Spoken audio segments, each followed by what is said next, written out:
చూడండి, ఇప్పుడు wheat grass అంతా కడుక్కోవాలి కదా. నేను ఇప్పుడు కడుగుతున్నాను. చూడండి, శుభ్రంగా కడిగేసుకున్నాక దాని నీళ్ళంతా స్ట్రెయిన్ చేయాలి.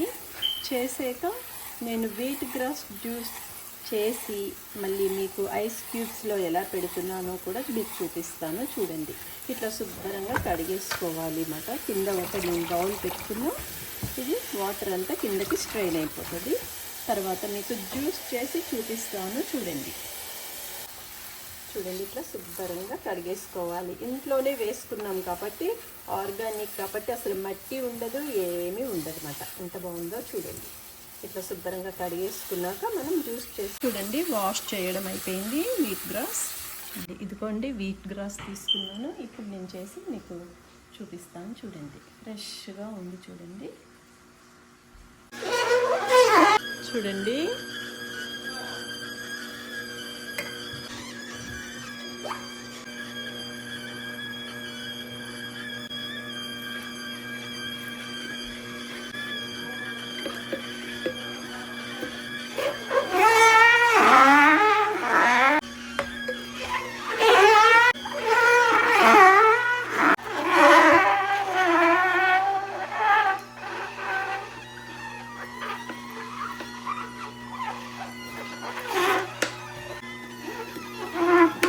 వీట్ గ్రాస్ జ్యూస్ అంతా రెడీ అయిపోయింది.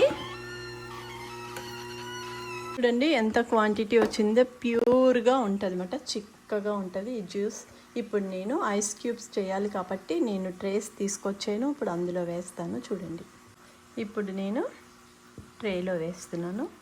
ఎంత చిక్కగా ఉందో చూడండి. మనం ఏదైనా స్మూతీ అది చేసుకున్నప్పుడు ఒక్కొక్క స్లైస్ వేసుకుంటే చాలా మంచిది అన్నమాట. అందుకని నేను ఇట్లా స్టోరేజ్ చేసేసుకుంటాను, ఫ్రీజ్ చేసేసుకుంటామట.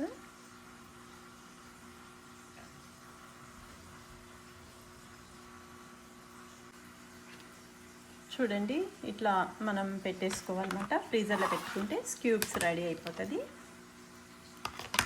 చూడండి, ఐస్ క్యూబ్స్ కూడా రెడీ అయిపోయినాయి. నేను ఫ్రీజర్లో పెట్టి తీసుకొచ్చానమాట.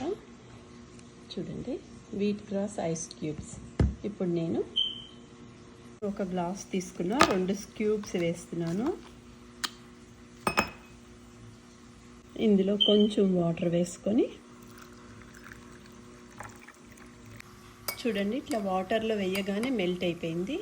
ఇది మనం రోజు ఎంటీ స్టమక్ తాగేస్తే చాలా మంచిది అన్నమాట. అందరు కూడా వీట్ గ్రాస్ జ్యూస్ తాగండి. జ్యూస్ రెడీ అయిపోయింది. ఇప్పుడు నేను తాగేస్తున్నాను.